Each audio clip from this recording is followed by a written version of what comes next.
माझं सुरुवातीला पोटामध्ये आग होत होती, उलट्या होत होत्या आणि आम्ही सुरुवातीला आमच्या गावाकडच्या डॉक्टरला दाखवलं आणि त्यांनी आम्हाला साई प्रसाद शिंदे सरांचा पत्ता दिला.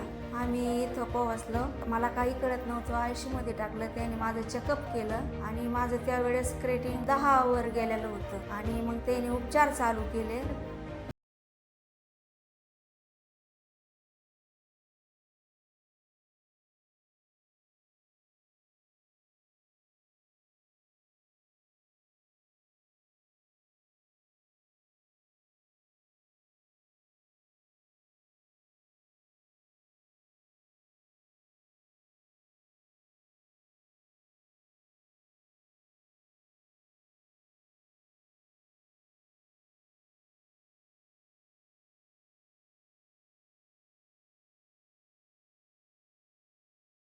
मध्ये साई प्रसाद शिंदे सर हे एकदम देवासारखे आहे. त्यांनी माझ्यावर इतकं लक्ष दिलं की मी एकदम ठणठणीत त्या जगामध्ये दिसत आहे.